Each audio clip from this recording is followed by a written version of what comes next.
कहते हैं कि श्री राम और रावण में बहुत समानताएं थी। दोनों चक्रवर्ती राजा थे, बहुत शक्तिशाली इंडिविजुअल्स थे। फिर क्या बात है जो इन दोनों दिग्गजों को अलग करती है?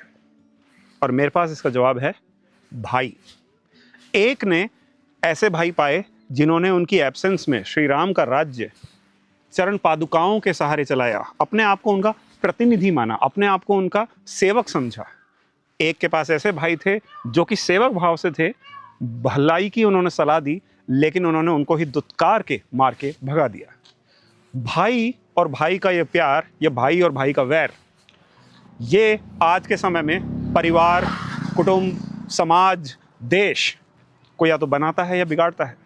इस चीज़ के हमारे पास बहुत उदाहरण हैं, न सिर्फ हमारे रामायण और महाभारत जैसे महाकाव्य और महापुराणों से, लेकिन आज के जो मॉडर्न समाज के उदाहरण हैं वहाँ तक हम देखते हैं कि जहाँ पर भाई और भाई मिल के रहे, उनकी शक्ति 1 और 1 11 हुई। और जहाँ भाइयों का भाइयों से नहीं बना, एक घर में 1 से ज़्यादा चूल्हे बने, उनके यहाँ बंटवारा होने के बाद उनकी शक्ति क्षीण होते हुए ज़्यादा देर नहीं लगती।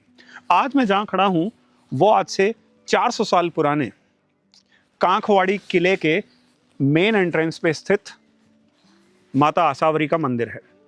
इससे बहुत अंदर जाके सरिस्का टाइगर फॉरेस्ट में, और जो कि बहुत दुर्गम तरीके से हम चढ़ के यहाँ तक आए हैं ऊपर, इसके पीछे एक किला है जिसको बोलते हैं कांखवाड़ी का किला। और उस किले की खासियत ये है कि ये जो रोड आज आप देख रहे हैं, आज से 400-500 साल पहले ऐसा रोड नहीं था। ये इनफैक्ट ऐसी जगह है जहाँ पर आज भी ऐसे गाँव हैं अंदर जहाँ पर बिजली नहीं है, बिजली छोड़िए मोबाइल नेटवर्क नहीं है। हाँ जी हाँ, आज़ादी के आज 75 साल बाद भी ऐसी जगह है देश में।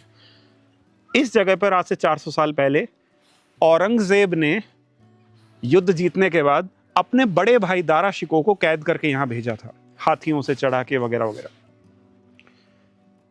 हमारे देश में 2 प्रकार की संस्कृति है, एक जो श्री राम के उपासक हैं, एक जो उनकी तरह मर्यादा पुरुषोत्तम, भाई के प्रति प्रेम, परिवार के प्रति प्रेम, पिता की आज्ञा के लिए अपना सब कुछ लौटा देने का भाव रखते हैं। एक तौर पर, दूसरे हाथ पर हमारे पास ऐसी एक मानसिकता है जो औरंगजेब को पूजते हैं। जहां आपको इस देश में ये 2 प्रकार की मानसिकताएं मिलें, वहां आपका चुनाव है आज आप क्या मानसिकता का चुनाव करते हैं। दूसरी वाली जो मानसिकता है उसका चुनाव करके कुछ लोगों ने दिल्ली में अभी बम धमाका किया। ये वो लोग थे जो एक दूसरे धर्म के डॉक्टर के यहाँ पर, उसके हॉस्पिटल में 5 लाख रुपए महीना सैलरी पे नौकरी कर रहे थे। ये वो लोग थे जिनको रिकमेंड करने वाले दूसरे डॉक्टर दूसरे धर्म से थे, लेकिन अपने धर्म विशेष को इन्होंने बुलाया अपने शादी ब्याह में। दूसरे धर्म के प्रति पता नहीं क्या जहर इनके दिमाग में बोया गया कि अच्छे खासे उच्च शिक्षित वाइट कॉलर प्रोफेशनल लोगों ने 2900 किलो RDX अमोनियम नाइट्रेट ये जमा करके फरीदाबाद में, फ्रिकिंग फरीदाबाद में जमा करके रखा। सोचिए कौन सी मानसिकता के उपासक कौन लोग हैं। ये आपकी और हमारी साझा जिम्मेदारी है, ना कि सरकार की, ना इंटेलिजेंस एजेंसीज की, ना किसी सोशल NGO की। ये आपकी और हमारी साझा जिम्मेदारी है कि आज हमारे परिवार के अनुज, हमारे अग्रज, ये कौन सी मानसिकता से आज ज़्यादा प्रभावित हैं, उस पर नज़र बनाए रखें, उसके बारे में चर्चा करें, उसके बारे में सार्थक बातचीत करें, उसके बारे में माइंड मेकिंग करें। वरना जहाँ सावधानी हटी दुर्घटना घटी, क्योंकि इस देश में आज भी राम के उपासक हैं और औरंगजेब के पूजक भी हैं।